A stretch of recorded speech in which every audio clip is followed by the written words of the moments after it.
Hürmetlik Şərq Türkistanlı qarindaşlar. Şərq Türkistan xəbər agentliğinin xəbərlər proqramısını görüşünüzü qızğın qarşı alırıq. Töndə təfsili məzmununu diqqətinizə sunumuz. Şvetsiyada Uyğurlarga casusluk qilish bilan gumon qilingan bir qo'lga olingan. Reuters agentliğinin 9 aprel günüdeki xəbəriga qaraganda, Şvetsiya sud mahkamasi çarşamba kuni Uyğurlarga casusluk qilgan deb gumon qilingan bir erni so'lab qo'yishga buyurgan. Təftiş organi bu işning Şvetsiyada yaşaydigan Uyg'ur ailesi yoki boshqa guruhlarga munosabatlik yoki emasligi to'g'risida texmi tafsiliy ma'lumot berishni rad qilgan. Sud hujjatida ko'rsatilishicha, davlat tavalligi texi oshkorlanmagan bu Shvetsiya poytaxtida qamalgan. Təftiş amaldori Mattis Lijonkos çarşamba kunidagi bayonotida bu Xitoy istixborot organiga vakolatan Uyg'ur jamiyatidagi kishilardan qonunsiz uchur to'plagan deb gumon qilindi deyilgan. Xitoyning Shvetsiyadagi bosh elchixonasi elektronlik xatda bu ishdan xabarsiz ekanligini yozgan. Bu xabar tarqalib qisqa vaqt ichida Sharq Turkiston surgunda hukumati Xitoyning davlat halqagan bostirish harakatiga taqobil turishda dunyoviy harakat talab qildi. Sharq Turkiston surgunda hukumatining 9 aprel kuni e'lon qilgan bu haqdagi axborotida mundaq deyildi. Sharq Turkiston surgunda hukumati demokratik davlatlardagi hukumatlarni jasusluk, singib kirish, majburlash va siyosiy urush qatorliq yo'llar bilan Surgundagi Sharq Turkiston Uyg'ur mahallalari va tashkilotlarini nishon qilib kengaytirilgan davlat halqagan bostirish harakatini tekshirish va sotlashga chaqirdi. Yaqinda Shvetsiyada Xitoy istixborot mulozimatlari uchun Uyg'urlarga jasusluk qilish bilan ayblangan bir erning qo'lga olinishi texmi keng sistemlik siyosatning bir qismi. Bu bostirish harakati Xitoy Kompartiyasi siyosiy byurosining 1996-yillik 7-nomerlik hujjatida belgilangan hokimiyatga yetakchilik qiladigan Sharq Turkiston masalasining xalqaralashishning oldini olish va ko'pincha diaspora tashkilotlari, mahalla va rahbarlar ustidan g'olib kelish, ularni bo'lish, ostondagi kishilarni yiroqlashtirish va ularga qarshi kurash qilish to'g'risidagi yo'l yo'riqida yildiz tortgan. Bu ko'rsatmada yana chet eldagi Xitoy nufusi ko'p rayonlarda asosliq bazalarni ishlatib, atalmish bo'lgunchi faoliyatlarni eng yuqori darajada bostirish uchun keng va cho'nqur do'stlikni taraqqiy qildirish ta'kidlangan. Hujjatda yana Xitoyning Turkiya, Qozog'iston va Qirg'iziston qatorliq davlatlarga besim ishlatib, diplomatik va majburlash vositalari orqali Sharq Turkistonning harakatlarini ojizlashtirishga chaqirgan. Bugun ko'rayotganimiz tasodifiy emas. Bu dunyo miqyosida Sharq Turkiston davosini jimoqtirishni maqsad qilgan, uzun yillardan beri davomlashib kelayotgan tashqi siyosatining natijasi. Bu faoliyatga Xitoy Davlat bexatarlik ministrligi va Birlashma fronti xizmat bo'limi rahbarlik qilmoqda. Bu organlar umuman doim egalik tiklaguvchilar, o'quvchilar, akademiklar, diniy zotlar, hatto kishilik huquq faoliyatchilari qiyofatiga kirib olgan Xitoy Kompartiyasining uchur yetkazuvchisi, ta'sir vakolatchisi sifatida harakat qiladigan diaspora jamiyati va tashkilotlarga singdirilgan tanlangan shaxslar to'ri vositasi orqali harakat qiladi. Yaqinqi yillardan buyon Xitoy yurgizayotgan irqiy qirg'inchilik, majburiy assimilyatsiya qilish va Uyg'ur va boshqa turkiy xalqlarni keng ko'lamda qul qilish harakatida diasporadagi ko'p sondagi Uyg'urlar oilasini ziyorat qilish bahonasi bilan atalmish Shinjonga qaytishga majbur bo'ldi yoki da'vat qilindi. Qaytganlarning ko'pinchisi besim yoki tahdid ostida qaytib kelib, keyin besimning quroli qilinib, Sharq Turkiston ishlariga buzg'unchilik qilish vazifasini topshirib olgan uchur yetkazuvchilar, singib kirguvchilar yoki ig'vogarlar sifatida sohibxonlik qilgan davlatlarga qaytadi.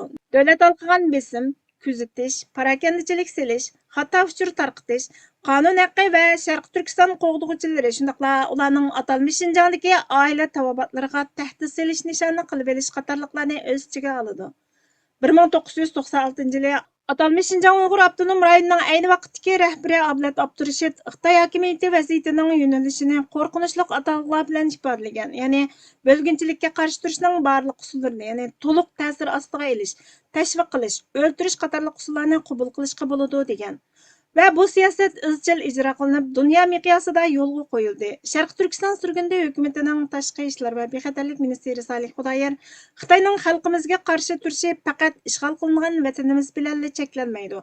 U dunyo miqyosida elib berilyotidi. Uning maqsadi jasusluk qilishla emas, Sharq Turkiston mustaqillik ko'rishini yo'qotish. Demokratik davlatlar bu haqiqatni to'nib yetishi, Xitoyning vakolatchilari va mol-mulklarini surishtirib sudga tortishi, erkinlik va haqiqatni qo'g'dish kerak dedi. Dövlət halkıgan bastırış Şərqi Türkistanlıqlar və Uyğur cəmiyyətiga sahibxanlıq qılayotgan hər bir dövlət üçün dövlət bexatarlik təhdidi. Bu faqat kişilik hüquq məsələsilə emas. Bu demokratiya, eglik hüquq və xalqaro qanunga bevosita hücum qilishdan iborat. Şərqi Türkistan sürgündə hökuməti demokratik dövlətlərning bu hərəkətlərini oshkorlash və yo'qotish xizmatiga Şərqi Türkistan xalqining erkinligi, izzat hurmati va tashqi o'z taqdirini o'zi belgilash ishlarida demokratik davlatlar bilan yordamlashishga tayyor deyildi. Şərqi Türkistan sürgündə hökumətinin tashqi ishlar və bexatarlik ministri Salih Xudoyor apandi ijtimoiy axborot supsi X'da 10 aprel kuni 2004 yılı qurulğan Dünya Uyğur Qurultayının qurğucu əzası və bayanatçısı Dilşat Rişitning Uyğurlarga jasusluq qilganligi sababli qo'lga ilinishi hozirgi satchilik emas. Biz buni yillar ilgari ogohlantirgan, bizning ogohlantirganliklarimiz isbotlandi. Xitoy Kompartiyasi Uyğur tashkilotlari Uyğur jamiyatlariga cho'nqir singib kirib, Sharq Turkiston mustaqillik harakatini ichidan buzib etdi. Xitoy istihbaroti bilan hamkorlashib, Uyğurlarga jasusluq qilgan deb ayblangan bir Uyğur 20 necha yil mobaynida Uyg'urlarga vakillik qiladigan bir tashkilotning beshida rol olgan. Bu bir tekshirish mag'lubiyati emas, qasddan bir ahvol. Xitoy hukumatı vakillar, uchur bilan ta'minlaguvchilar xatarlik uslularni qo'llanishi orqali uzundan buyon bayonlarni kontrol qilish, jamiyatni parchalash orqali Sharq Turkistonning qonunliq mustaqillik da'vosini diplomatiya va aldamchilik ostiga ko'mdi. Biz xalqaro jamiyatni rahbarlik rolini o'ynayotganligini chog'layotgan barliq Uyg'ur tashkilotlari va shaxslarni darhol tekshirib aniqlab, chet el singib kirishning doirasini bekitishga, Sharq Turkiston siyosiy davosining siyosiy bir butunligini qo'g'dashga chaqiramiz. Bu faqat bir josuslik bo'lib qolmasdan, balki siyosiy urushdir, dedi. 8 aprel kuni Sharq Turkiston zaminida issiq qonlarini to'kib, ona vatanimizni ishg'olchining qo'lidan tortib olib, bizga vatan qilib bergan shonliq ay yulduzliq ko'k bayrog'imizni samolarda lapildatgan tajovuzchi Xitoy alvostilari tarafidan rayimsizlarcha tarqitib etilgan qahramon Sharq Turkiston milliy armiyamizning qurilganligining 80 yillik xotira kuni edi. Onun izidan mengib, vatanimizni qayta ishg'olchining rayimsiz changilidan tortib oldiganligimizga va o'z izzat obro'yimiz bilan yashaydiganligimizga har vaqt qasamimiz tayyor. Sharq Turkiston sürgündə hökumətinin Cumhur Reisi Doktor Məmtimin Əla əpəndining milliy armiyamizning qurilganligining 80 yilligiga bag'ishlaması ijtimoiy axborotda keng turda tarqatildi. Tabriknomada mundaq deyildi: Biz bugun faqat urushmoq uchunla emas, balki eglik huquqliq jumhuriyatni qo'g'dash va bir millatning mavjudligiga kafolatlik qilish uchun qurilgan Sharq Turkiston milliy armiyasi qurilganligining 80 yilligini tabriklayapmiz. 1945 yili 4 oyning 8 kuni Sharq Turkiston Jumhuriyati poytaxt G'uljida milliy armiya qurilganligini e'lon qildi. Milliy armiyamiz yolg'iz bo'ysundirish kuchi bo'lmasdan, balki bizning ta'sda qo'lga keltirgan mustaqilligimizni, zaminimizning butunligini qo'g'dash va xalqimizning erkinligi, izzat hurmatini kafolatlantirish vazifasini ustiga olgan. Sharq Turkiston milliy armiyasi 40 ming aktiv askar va 20 ming zapas askardan tarkib topgan tashkillik, intizomchan va irodalik zamonaviy kuch edi.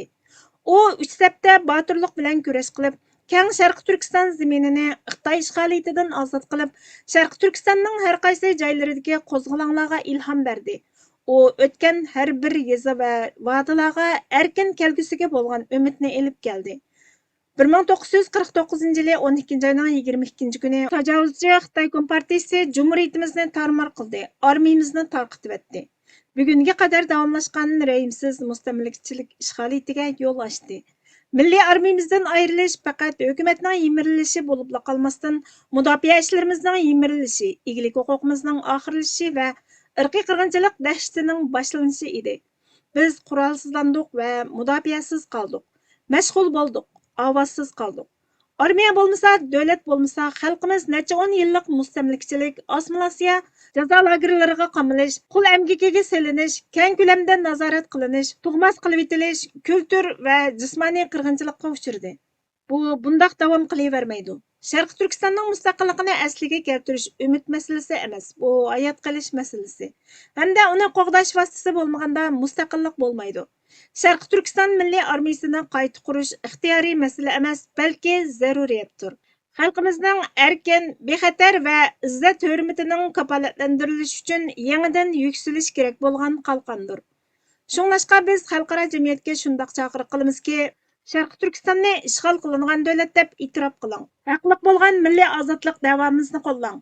Sharq Turkiston milliy armiyasini o'z ichiga olgan organlarni qayta qurishga yordam qiling.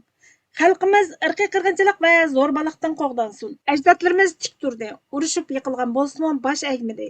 Bizmi bosh egmaymiz. G'alaba Sharq Turkistonga oid, shon-sharaf qahramonlarimizga oid.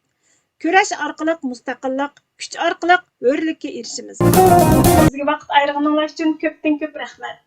Kelar qatimki programmamizda ko'rishguncha Allohga omonat bo'lgaysizlar.